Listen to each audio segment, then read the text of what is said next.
Siemka, ja jestem Adacho i witam was w kolejnym 280 którymś odcinku komentarzy, od których łysieję. Jeśli się zastanawiacie, dlaczego ostatnio Koku pojawia się rzadziej, wcale nie chodzi o to, że boję się dojść do odcinka 300 i znowu nagrywać jakiś specjalny odcinek. Swoją drogą mam kilka pomysłów, ale jeśli macie jakieś fajne propozycje tyczące się tego, co chcielibyście zobaczyć na odcinek numer 300, możecie dawać znać w komentarzu.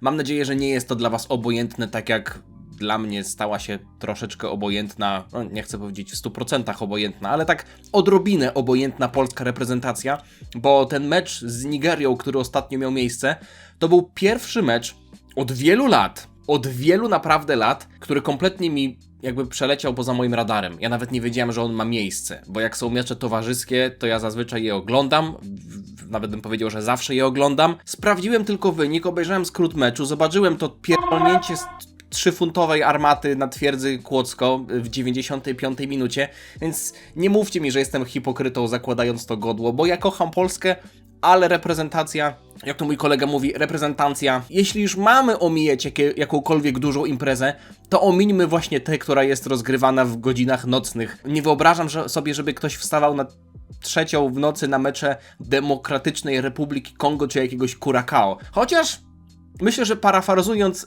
to powiedzenko z angielskiego, to musiałoby iść twardo. Czerwcowy wieczór, wstać na taki mecz, zresztą nieważne. Tak, musiałem zrobić taki długi wstęp, no bo wiadomo, to jest odcinek mojej praktycznie ulubionej serii, w której mogę wam mówić o różnych rzeczach i o jednej rzeczy chcę wam powiedzieć. Czerwcowy wieczór i mecze Curacao to jest jedna sprawa, ale lipcowy, w zasadzie lipcowe noce, bo o noce się tutaj rozchodzi, chociaż jeśli ktoś będzie chciał nas spotkać w dzień, to też jest oczywiście taka możliwość, z miłą chęcią się zobaczymy, do czego piję. Pomaganie, zajechanie 2026, 8. edycja rowerowej akcji charytatywnej. Michał, tobie należą się największe brawa za to, że to cały czas ciągniesz. W tym roku jedziemy dla Basi. I dlaczego wam o tym mówię?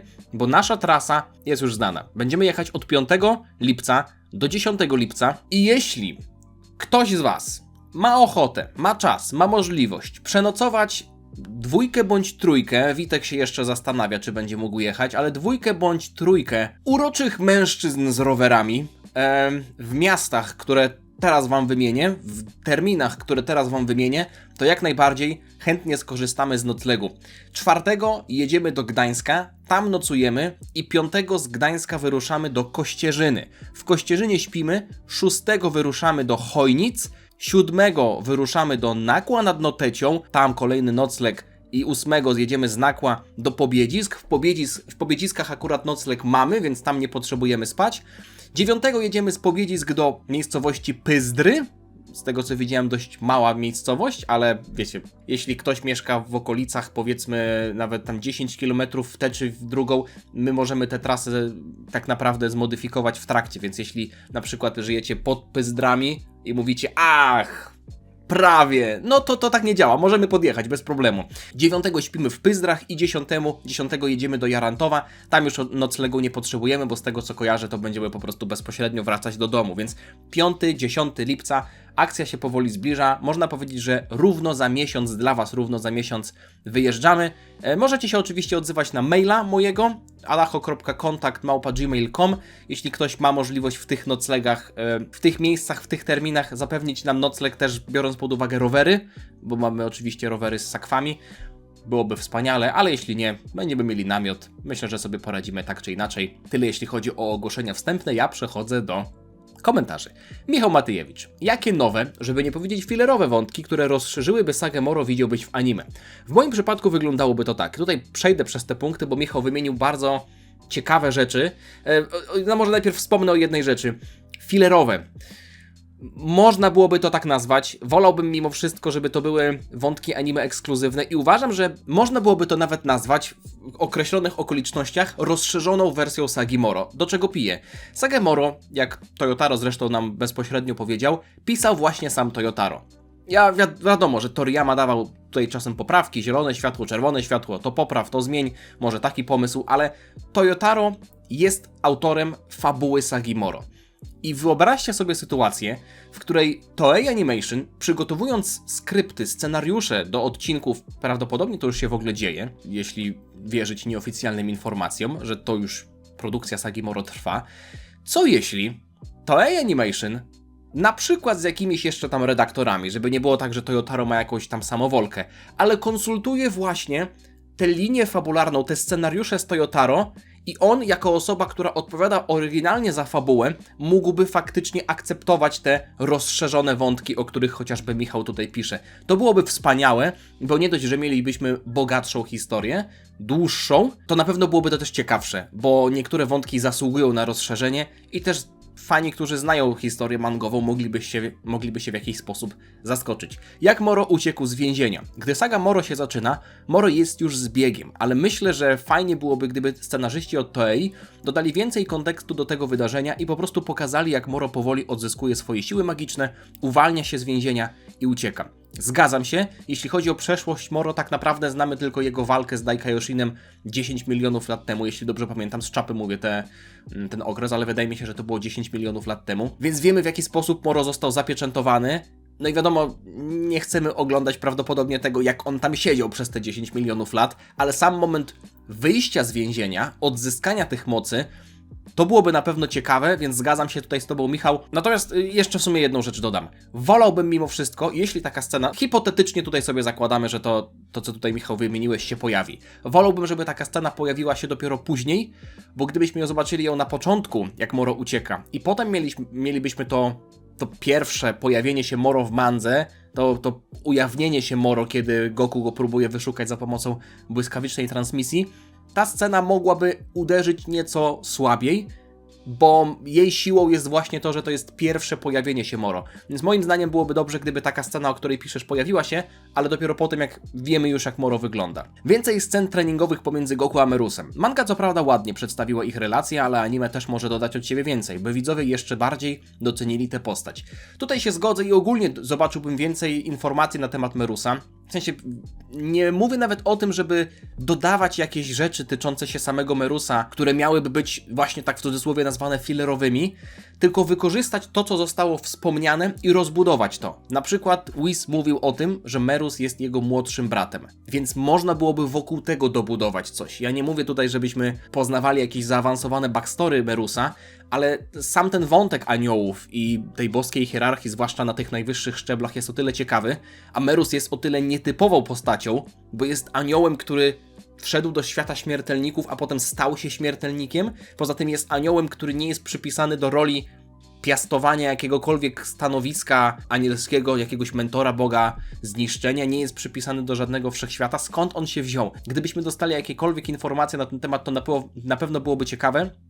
Ale też to, o czym ty napisałeś, czyli pogłębienie relacji Merusa i Goku, chociażby w tym treningu w komnacie do High-Chasu, to byłoby cenne o tyle, że mielibyśmy, ja będę często wracał do tego przykładu, bo to jest dobry przykład moim zdaniem, Gamma 2, czyli postać, którą poznaliśmy w filmie i ona powiedzmy pół godziny później umiera.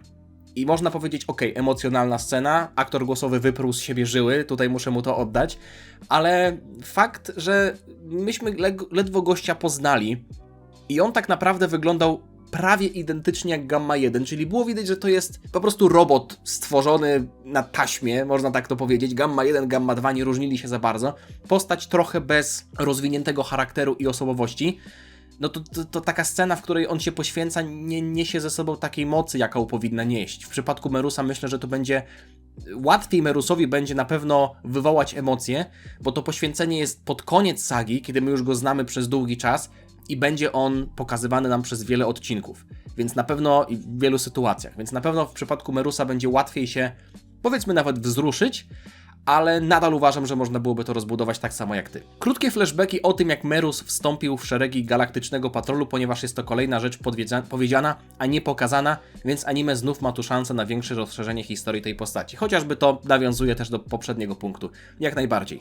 Interakcja pomiędzy Shinem a Daikaiyoshinem. Największa moim zdaniem przegapiona okazja tej sagi, po 5 milionach lat legendarny Bóg Światów powraca i nie ma ani jednej interakcji z Shinem, który nie dość, że darzył go dużym szacunkiem, to jeszcze był jego uczniem. I co najgorsze, obie postacie miały swój udział w tej historii i ani razu po latach się ze sobą nie przywitali. Uważam, że można byłoby coś takiego wrzucić, chociaż zastanawiam się, co innego by to dodało do historii, bo mielibyśmy miłą interakcję dwóch postaci, które znamy, chociaż Daikaiyoshin jest postacią bardzo niszową, o bardzo małej ilości czasu antenowego. I jeśli miałbym wybrać z tej listy punkt, na którym mi najmniej zależy, to byłoby to, ponieważ wątpię, żebyśmy dowiedzieli się jakichś nowych rzeczy rozbudowujących historię świata, lore, te dwie postacie. Więc pewnie by się zobaczyli, nie wiem, zbiliby piątkę i to tyle. Może na to płytko patrzę, no ale okej. Niemniej słuszna uwaga. Pokazanie więcej napadów armii Moro na inne planety w trakcie 2-miesięcznego timeskipu treningowego, by jeszcze bardziej pokazać niegodziwość Moro i jego najemników z więzienia. Dodatkowo chętnie bym zobaczył treningi wojowników Z do ostatecznej walki i to, jakimi metodami stawali się silniejsi. To też sobie zapisałem na karteczce, żebym nie zapomniał, bo sobie zapisałem punkty, które też chciałbym zobaczyć. Bardziej niż na tym, żeby pokazać niegodziwość Moro, tak jak napisałeś, skupiłbym się na tym, żeby pokazać inne rasy. Ja wiem, że w Dragon Ballu Super, do którego saga Moro oczywiście będzie nawiązywać, było wspomniane, że jest tam 27 bodajże planet zamieszkałych w 7 wszechświecie.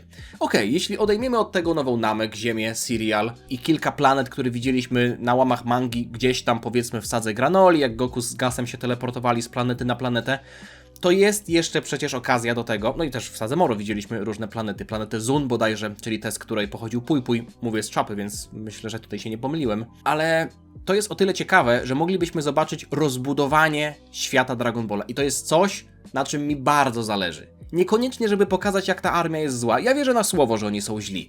Nawet niekoniecznie, żeby pokazać umiejętności danych postaci, ale żeby zobaczyć różne planety. Żeby zobaczyć mieszkańców danych planet, żeby ten świat Dragon Balla, konkretnie w 7 wszechświecie, był bardziej trójwymiarowy. Żeby było tak, że my wiemy, że tam się toczy jakieś życie, a nie tylko wiemy na papierze, że jest tyle i tyle planet z życiem i to nawet nie wiadomo jakim życiem.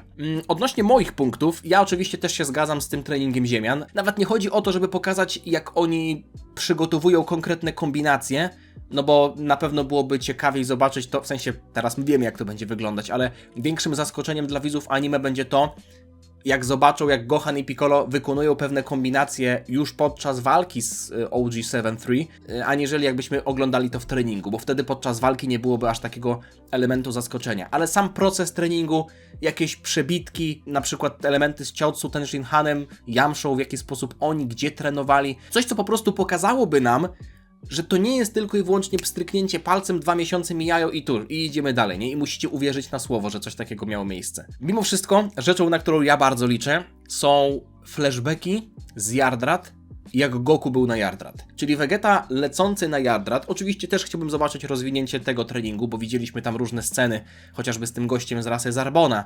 To oczywiście będziemy widzieć, bo to było w mandze. I tak jak chciałbym zobaczyć rozszerzony trening Vegety, bo to jest jeden z moich ulubionych wątków w Sadze Moro, to uważam, że byłoby ciekawie, gdyby chociażby Pybara, wspominający o Goku, który też był na Yardrat, też uczył się różnych technik, ale był w stanie opanować błyskawiczną transmisję, czyli ten podstawowy, nawet nie wachlarz ruchów, ten jeden podstawowy ruch, który jest na samym dole tej drabinki trudności. Nie uważacie, że byłoby świetnie zobaczyć Goku na Yardrat po tym, jak uciekł z wybuchającej Namek? I coś, co może nie jest aż takim, powiedzmy, punktem priorytetowym na mojej liście, bo uważam, że bardzo dobre punkty ty wymieniłeś, ale rozwinięcie wątku Uba. Oczywiście Ub musiałby się pojawić w tej scenie, kiedy go zobaczyliśmy, no bo na tym polega zaskoczenie, ale potem moglibyśmy na przykład zobaczyć wątek, kiedy trochę więcej on rozmyśla na ten temat, co się wydarzyło, albo widzimy jakieś życie w jego wiosce, albo potem jest podjęta jakakolwiek rozmowa na temat Uba i widzimy na przykład, jak on dalej pracuje, albo jak widzi się z rodzicami, albo jak trenuje w jakiś sposób, chociażby do 28 Tenkaichi Budokai. To byłoby ciekawe i też jakkolwiek mogłoby nam zasugerować, mam nadzieję, że to będzie w przyszłości, że Ub będzie postacią, która wróci, no nie? A nie, że tylko się pojawiła, zrobiła czarną robotę. Wiecie, o co chodzi? Niezamierzony żart i nagle nigdy nie wraca, nie? Więc rozwinięcie wątku Uba. Bardzo fajny komentarz, dziękuję Michał. Rimuru. Zamasu zaczął przenikać do teraźniejszości, bo ponownie otworzył portal czasowy wcześniej zrobiony przez Blacka. Jak się przyjrzysz uważnie, to morda Zamasu pojawiła się tuż obok domu Bulmy. To samo miejsce, gdzie pojawił się Black. Drugi koniec tego połączenia jest na Ziemi w przyszłości i wokół właśnie tej Ziemi Zamasu owinął się w formie tych chmur i nieba. Pilaf i Krillan nawet mówią, coś próbuje wyjść znowu, co sugeruje, że to może być ta sama dziura. Chyba nawet w mandze było wspomniane, że Bulma do podróży w czasie wykorzystała właśnie połączenie zostawione przez Blacka i to połączenie słabło, więc nie mogli podróżować ile razy chcą. Słuszna uwaga, bardzo ciekawa uwaga, Z jednej strony można powiedzieć, okej, a gdzie miał się pojawić? To tak jak z tymi filmami akcji, że zawsze jak jest jakieś zagrożenie, to się dzieje w Ameryce, nie? Jak kosmici lądują, to zawsze do Ameryki i zawsze Nicolas Cage musi z nimi walczyć. Tak samo tutaj. No wiadomo, że się nie pojawi nad domem, nie wiem, jaskinią Androida 8, no bo co on ma do tej historii, więc wiadomo, że musi się pojawić w tym akurat miejscu, ale ja bym powiedział, że okej, zgadzam się z tym, co napisałeś, natomiast może równie dobrze być tak, że skoro cała akcja z Goku Blackiem w przyszłości, w tej zniszczonej przyszłości Trunksa, dzieje się w zachodniej stolicy, bo widzieliśmy zgliszcza korporacji Kapsuła, skąd przecież Trunks też próbował uciec wehikułem czasu i to wszystko działo się w mieście, no to jeśli on tę swoją, powiedzmy, esencję miał w miejscu, gdzie znajdowała się kiedyś korporacja Kapsuła, to może naturalnym jest właśnie to, że on też w tym samym miejscu pojawia się w naszej linii czasowej. Chociaż fizycy, astrologowie powiedzieliby, że to totalnie bez sensu, no bo przecież nasz Układ Słoneczny, Ziemia razem ze Słońcem, ze wszystkimi planetami jest w ciągłym ruchu. Więc nasza Ziemia jest w zupełnie innym miejscu niż była na przykład 20 lat temu, czy będzie za 20 lat. Więc jeśli mielibyśmy mieć konkretne miejsce w czasoprzestrzeni, gdzie Zamasu się znajduje, w zachodniej stolicy, to już nie jest to samo miejsce, gdzie zachodnia stolica była w innej linii czasowej. Za grubo? No dobra, idziemy dalej. Jan Burzanowski. Czy jest szansa, żeby One Piece pojawiał się na kanale? Na przykład rankingi albo przemyślenia związane z mangą. Może teorie dotyczące zakończenia albo podsumowania co 10 odcinków raz na 3 miesiące. Odnośnie One Piece. Dość ważna informacja dla fanów One Piece. Przede wszystkim, wiem, że o tym już mówiłem, tylko że ja teraz nagrywam filmy na zapas i dość sporo i nie wiem, w którym filmie to jest, ani kiedy go zobaczycie. Raczej to jest film, który zobaczycie dopiero za jakiś czas, więc teraz, powiedzmy, słyszycie to chronologicznie po raz pierwszy. Mam zamiar nagrać film związany z One Piece, tyczący się ostatnich wydarzeń mangi. Nadrobiłem sobie mangę, jestem na bieżąco z mangą. Nie jestem na bieżąco z anime, bo muszę się wam do tego po prostu przyznać. Nadrobienie mangi i zapoznanie się z historią sagi Elbafu sprawia, że nie chce mi się po prostu oglądać anime. Tak, ono jest zrobione naprawdę z wielkim polotem, jeśli chodzi o animację, ale nie intryguje mnie to. Ostatnio sobie włączyłem odcinek i po 10 minutach go wyłączyłem, bo mnie to po prostu nudziło. Bo po pierwsze wiedziałem, co tam jest, co tam się będzie działo, a po drugie, no i to może być już trochę gorsza informacja dla fanów One Piece, ten początek sagi jest dla mnie nudny. Ta saga Elbafu jest dla mnie nudna. Nawet nie powiedziałbym tyle, że początek. Ona ma momenty i o tych momentach w sumie chciałbym powiedzieć w takim luźnym, niezobowiązującym filmie, na pewno nie podążającym w te same ślady, co poprzednie moje odcinki z omówień One Piece, ale nie chcę tego tematu zostawiać, powiedzmy, nieomówionego, oczywiście okiem laika totalnego i takiego gościa, który śledzi tę historię, bo jest dalej fanem tego uniwersum, jestem ciekawy, jak ta historia się zakończy, ale ta cała akcja, która się dzieje obecnie w mandze, trochę mi po prostu tak zwisa i powiewa. Rankingów nie mam zamiaru nagrywać, bo w zasadzie to nawet nie wiem, czego miałbym nagrać jeszcze ranking. Robiłem rankingi owoców, postaci, sag, openingów. Nie widzę potrzeby, żeby robić drugi raz coś takiego, nawet biorąc pod uwagę, że niektóre rankingi tyczyły się tylko tej wersji sprzed timeskipu. Po prostu ten One Piece, nie chcę użyć słowa znudził mi się, bo jest nadal, uważam, że najlepiej rozbudowanym światem, jakikolwiek przeczytałem, ale to nie jest, powiedzmy, coś takiego głęboko zakorzenionego w moim sercu jak Dragon Ball, który jest znacznie uboższy, ale o którym mógłbym gadać i gadać, bo po prostu kocham tę markę, to anime, tę mangę, tę serię całym swoim sercem. W przypadku One Piece'a doceniam oczywiście to, jak kultowy jest to tytuł, ale nie śledzę go na bieżąco w takim sensie, że nie śledzę teorii, nie mam własnych teorii. Jak pojawia się nowy rozdział, nie wiem, nie patrzę na spoilery, nie patrzę, jakie są powiązania, po prostu czytam i tyle, i żyję własnym życiem. Natomiast taki film z przemyśleniami pewnie nagram, chyba że nie będziecie chcieli, to i tak nagram. Mike D. Ostrowski, cześć Mike. Rozkmina do Koku. Czy androidy mają duszę? Jak wygląda kwestia duszy o androidów? Czy tam cyborgów, jak zwał, tak zwał. C-16 nie został przywrócony do życia, bo również jak ty, Adasiu, wielokrotnie wspominałeś, był całkowitą maszyną, jak suszarka albo toster. To prawda. 17 i 18 to przerobieni ludzie, dlatego u nich sprawa jest jasna. A co wpłynęło na to, że Cell pojawił się na liście dusz w kajecie króla Jemmy? Czy Dr. Giro jakkolwiek wpłynął na powstanie nowej duszy?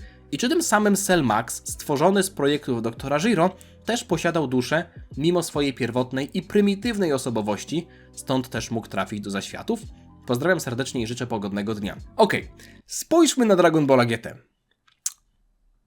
Jeśli to jest dla was zbyt kontrowersyjne, to zamknijcie oczy, ale tam jest idealny przykład, a w zasadzie dwa przykłady pewnej odpowiedzi albo takiej niekonsekwencji. Ja wiem, że GT to nie jest coś, co podąża za mangą, ale spójrzmy na tego Dragon Balla GT, gdzie w sadze Super 17, kiedy różni antagoniści uciekali z piekła, widzieliśmy tam też Majora Metalika, chociaż nie wiem, czy to był sierżant Metalik w polskim tłumaczeniu, generalnie pan Metalik i też Androida 19, czyli dwa androidy, roboty, 100% maszyny. Oni jakimś cudem uciekli z piekła. W sensie inaczej, oni jakimś cudem w ogóle byli w piekle. Dlaczego w ogóle oni byli w zaświatach, skoro są 100% maszynami? Jak na przykład mi się zepsuje mikrofon, to nie trafia on do zaświatów. Jak zepsuje mi się telefon, który potrafi gadać, na przykład Siri potrafi gadać, no to on nie trafia do zaświatów, więc rozumiecie, na czym polega tutaj ta bolączka i ta niekonsekwencja, która jest oczywiście w Dragon Ballu GT pewnego rodzaju wyjątkiem, ale Cell był w piekle. Oczywiście w wersji w tej Dragon Balla Z fillerowej, anime ekskluzywnej, ale w przypadku Cella sytuacja wygląda nieco inaczej, bo okej, on jest biologicznym tworem, ale równie dobrze można byłoby powiedzieć, że rośliny też są biologicznym tworem, nie? Czy na przykład jabłko albo marakuja trafiają do zaświatów w Dragon Ballu, no bo są w pewnym sensie formą życia? No nie do końca, bo nie mają duszy. Ale Cell wygląda na to, że miał duszę. Skąd ona się wzięła? No właśnie myślę, że ze względu na to DNA. To nie jest konsekwentna zasada, w jaki sposób dusze w Dragon Ballu powstają, w jaki sposób, w którym momencie powstają. Czy Cell na samym początku miał już duszę, czy dopiero w momencie, kiedy zostało wstrzyknięte mu DNA Goku, Vegety, Piccolo, Colda, Freezy, tych wojowników, którzy oczywiście byli normalnymi formami życia, więc mieli duszę. Czy w tamtym momencie dopiero Cell dostał duszę? Czy dostał duszę przy już pierwszym wstrzyknięciu DNA? I to była dusza, która na przykład wyglądała jak dusza Goku, którego, dajmy na to, DNA zostało wstrzyknięte jako pierwsze? Czy ta dusza się wykształciła dopiero później, kiedy mieliśmy wstrzyknięte 5 różnych DNA? A może ona z każdym wstrzyknięciem DNA się zmieniała? Tego nie wiemy, ale Cell na pewno w piekle został pokazany. Jeśli chodzi o Cella Maxa, tak, zgadzam się, że on był tworzony na bazie notatek doktora Giro, ale nie wiemy nic na temat tego, żeby on miał wszczepiane DNA wojowników Z. On był robiony na tej samej zasadzie, ale jego siła pochodziła, gdzieś to przeczytałem, mogę tutaj palnąć jakąś nieoficjalną głupotę, ale jego siła pochodziła z jądra Ziemi. A nawet jeśli nie, to generalnie to nie było tak, że Cell Max miał wstrzyknięte DNA Goku, Vegety czy jakiegokolwiek innego wojownika. Więc myślę, że tutaj w przypadku Cella Maxa można byłoby powiedzieć, że on jest w 100% sztuczną formą życia. Cell miał niesztuczne, naturalne elementy swojego istnienia, tak jak 17 i 18, którzy oczywiście byli na początku ludźmi, ale 16 był maszyną, dlatego do zaświatów się nie załapał. Oczywiście GT jakby tę zasadę kompletnie ignoruje, no bo tak jak mówię, widzieliśmy 19 i Metalika, ale co jest w ogóle jeszcze ciekawe, Metalik tak naprawdę nigdy nie umarł. Jemu się wyczerpały baterie, potem Goku go wyrzucił i w zasadzie dlaczego on się znalazł w zaświatach? Można powiedzieć, gdzieś umarł na off-screenie. No ale jak umarł na off-screenie? Jemu się wyczerpały baterie, no to już jest w ogóle bardziej absurdalne, że widzieliśmy tę postać w Dragon Ballu GT. No ale nieważne, idę dalej. Bedo. Witam Cię, Adamie, pytanie do Koku, cześć. Ostatnio oglądałem z bratem Busagę i dopadła nas refleksja. Dobrze, że nie dopadł Was reflux. W czasie walki Buchan zamienił Vegito w cukierka. Jak sądzisz, co by się z nim stało? Fuzja dobiegłaby końca, czy też nie? Jakie jest Twoje zdanie w tym temacie? Ogólnie pozdrowienia dla fanów serii Fate, pozdrawiam. Przemodelowałbym to trochę pytanie. Co by się stało, gdyby Vegito zamieniony w cukierka rozdzielił się? Czyli czas fuzji skończyłby się w momencie, w którym Vegito był zamieniony w cukierka. On mógł być dalej świadomy tego, ponieważ jego moc była tak duża, że on zachował swoją świadomość w tej formie cukierka. Ale to wynikało tylko i wyłącznie z tego, że on był scalonym, potężnym wojownikiem. Gdyby w tym momencie Vegito się rozcalił, to ja widzę w sumie dwie opcje. Jeden cukierek, Vegito, rozcala się na dwa cukierki. No bo jeśli fuzja czerpie cechy składowych, czyli fuzja w jakimś stopniu przypomina składowe, ale też widzieliśmy, że działa to trochę w drugą stronę, czyli jeśli fuzja zostanie w jakimś stopniu pobita i potem się rozdziela, to te składowe też są pobite. Czyli to nie jest tak, że Goku to jest jedna postać, Vegeta to jest druga postać, a Vegito to jest trzecia, zupełnie niezależna postać, bo jak Vegito dostanie manto, to Goku i Vegeta też dostają manto. Czyli jak Vegito stał się cukierkiem, to Goku i Vegeta też będą cukierkami, tylko że ze względu na niższy już znacznie poziom mocy nie zachowaliby swojej świadomości i Buu mógłby ich normalnie zjeść. Druga opcja jest taka, że właśnie Vegito stał się cukierkiem, a Goku i Vegeta wróciliby do swoich normalnych form.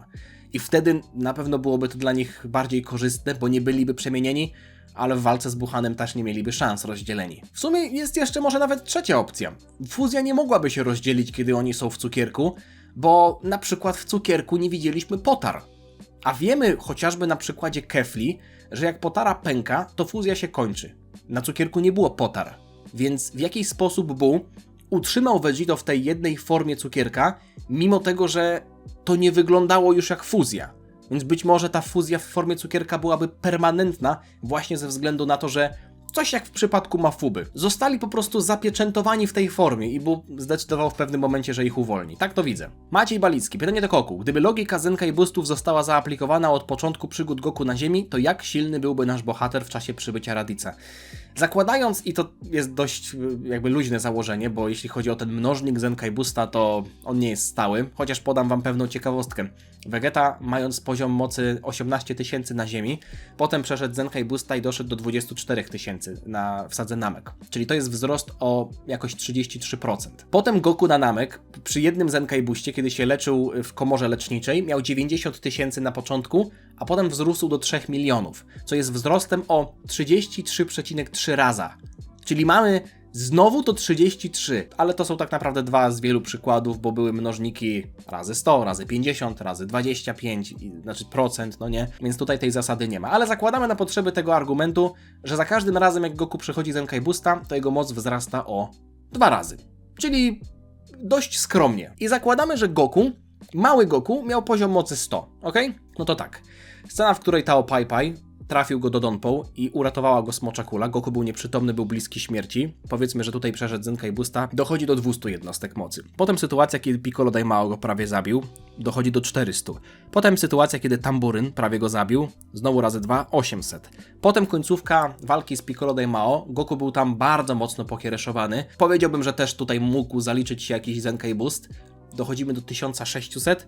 No i ostatnia sytuacja, kiedy mieliśmy końcówkę Dragon Balla klasycznego i Goku tam już był naprawdę bliski śmierci, bo został przedziurawiony na wylot. Znowu razy 2 dochodzi do 3200. To jest i tak skromne z mojej strony, że mnożę tę moc razy 2 za każdym razem. Ale w tym momencie w walce z Radicem Goku byłby przynajmniej 2 razy silniejszy. Radic miał poziom mocy 1500, Goku tutaj mi wyszło, że miałby 3200 na końcu klasycznego Dragon Balla, a jest jeszcze kilka lat do Dragon Balla Z, więc pewnie też by się wzmocnił. Więc odpowiedź na to pytanie jest taka. Gdyby Zenkai Boosty istniały od samego początku, Raditz zostałby pokonany na wyspie... Mało tego, on by został pokonany... Chociaż nie, przez Piccolo nie.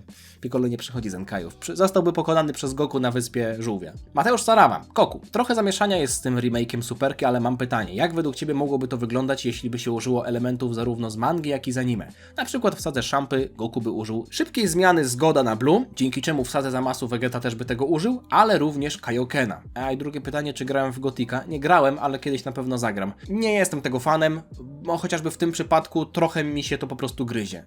To są dwie techniki kończące i jeśli mielibyśmy użyć dwóch, jeśli Goku miałby użyć dwóch naraz, to po pierwsze zmarnowałby potencjał użycia jednej z nich w jakiejś przyszłej sadze, a po drugie to fabularnie nie miałoby większego sensu. To jest problem sag, w których na przykład pojawiają się więcej niż dwie nowe transformacje. Uważam, że Ultra Instinct jest na tyle ekscytujący, że w anime to jeszcze można było zdzierżyć, ale Ultra Instinct i Omen i pełen Ultra Instinct to nie były jedyne nowe transformacje, jakie się pojawiły na turnieju mocy, bo mieliśmy jeszcze Blue Evolution Vegetę, czyli mamy sagę z 3 nowymi transformacjami, podczas kiedy do pokonania Jirena finalnie, Ultra Instinct był potrzebny, ale saga nie zakończyła się poprzez Ultra Instinct. Więc rozumiecie, o czym mówię.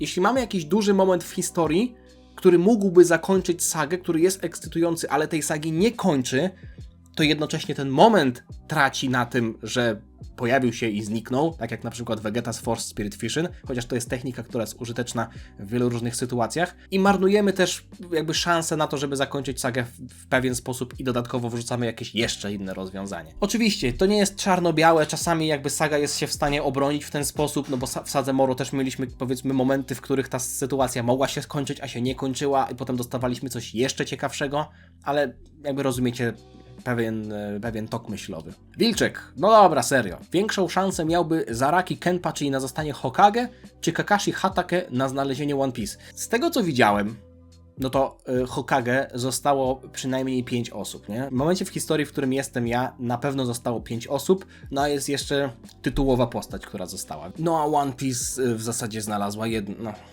osoba, jedna załoga, nie? Więc wygląda na to, że chyba znalezienie One Piece jest trudniejsze i to wcale nie jest psztyczek ani w stronę Naruto, ani w stronę Bleacha. Dragon, pytanie do Koku. Czy po Naruto... No tak... Nie umiem czytać. Czy po Naruto obejrzysz My Hero Academia? Być może kiedyś, w jakiejś odległej przyszłości. To nie jest mój plan na najbliższy czas. Jak obejrzę Naruto, w zasadzie zostało mi jeszcze dość sporo, bo jestem w okolicach 30 odcinka Shippudena, więc kończę tę pierwszą sagę, a tych sag jest sporo, bo tych odcinków w ogóle jest sporo. Ponad 500 z tego, co widziałem. Więc na spokojnie, calma, calm your titties, okej. Ja naprawdę lubię jedną rzecz naraz robić, a nie tam się zastanawiać, co będę oglądał dalej, ale jeśli musiałbym wam powiedzieć, co chcę obejrzeć jako następne, może Demon Slayer, bo wcale nie jest tak długi. Tam widziałem, że jest 60 parę odcinków i ta ostatnia saga, jeśli dobrze przeczytałem, to jest wypuszczona w formie kinówek. Ignifier, pytanko do Koku. Zauważyłem, że ulubionym słowem fanów Dragon Balla jest odgrzany kotlet. Do tego stopnia, że używają go wtedy, kiedy jest to zbędne, zwłaszcza w kontekście złoli. Mimo, że powracający zły w popkulturze jest czymś normalnym. I czemu akurat odgrzany kotlet, a nie powtórka z rozrywki? Nie wiem, mają ochotę na schabowego? Co sądzisz? Kolego Ignifier, myślę, że to nawet nie jest kwestia samego powracania złego, bo zgodzę się z tym, że jest to bardzo częsty motyw w różnych dziełach, chociażby we wspomnianym One Piece to jest coś, co się praktycznie przewija od lat, aż do dzisiaj, kiedy mamy postać Crocodile'a, Mihawka, Mihawk to też jest pirat, ale no generalnie Crocodile to był antagonista w jednej z pierwszych sag i on się pojawiał w innej sadze, w innej roli i potem się pojawiał znowu w innej roli i może nie widziałem ze względu na to, że nie śledziłem aż tak bardzo tego, co społeczność mówi, ale nie widziałem, żeby ktoś nazywał Crocodile'a odgrzanym kotletem. Ale myślę, że forma to jest najważniejsza rzecz, bo postać, która wraca, no to jest naturalny element świata. Dlaczego Gohana nikt nie nazywa odgrzewanym kotletem? Myślę, że z kilku powodów. Po pierwsze, bo to jest postać protagonistyczna, a raczej protagonistów nie nazywa się odgrzewanym kotletem. Po drugie jest taka, że on w każdej sadze ma nieco inną rolę. Inne okoliczności są, powiedzmy, tego, jak Gohan się pojawia. A w przypadku chociażby takiego Frizy, który jest chyba najczęściej nazywany odgrzewanym kotletem, towarzyszy mu ciągle to wskrzeszanie. I ja bym powiedział, że Frieza, który się pojawił po raz pierwszy, ten Mecha Frieza, to był na przykład bardziej odgrzewany kotlet niż Frieza na turnieju mocy. Bo Frieza na turnieju mocy był raczej takim antybohaterem, który miał zupełnie inną rolę, ale już na przykład Golden Frieza, czyli wskrzeszenie gościa specjalnie po to, żeby on nagle przyszedł silniejszy i znowu umarł i znowu jakby wracamy do tego status quo, no to jest słabe, no bo to do fabuły nie dodaje praktycznie nic interesującego. Nie mówię, że istotnego, bo potem przecież ta Golden Frieza forma była używana, ale interesującego. Taki Buu. Czy Buu jest nazywany odgrzewanym kotletem? Nie! Absolutnie! Buu oczywiście jest postacią, która została nam przedstawiona na początku jako postać zła, a teraz jest raczej po naszej stronie, więc może to też wpływa na opinię, ale Buu, chociażby pojawiający się w sadze Moro, wrzucający coś do lora, ciekawe rozwinięcie postaci Daikaioshina i w ogóle tej boskiej mocy, która się przeniosła z Kid Buu na bla bla bla. Wszystko zależy od formy. Cell Max nie jest Cellem 1:1, ale też jest nazywany odgrzewanym kotletem właśnie ze względu na formę. Weinberg Jim. Co gdyby się okazało, że Olibu tak naprawdę to nasz były Kami? Musiał być zasłużonym wojownikiem, skoro dostał prawo zachowania ciała. Nie wiemy o nim nic, kiedy żył i kim był, jedynie szczątkowe informacje w mandze. Czy miałoby to jakiekolwiek ręce i nogi?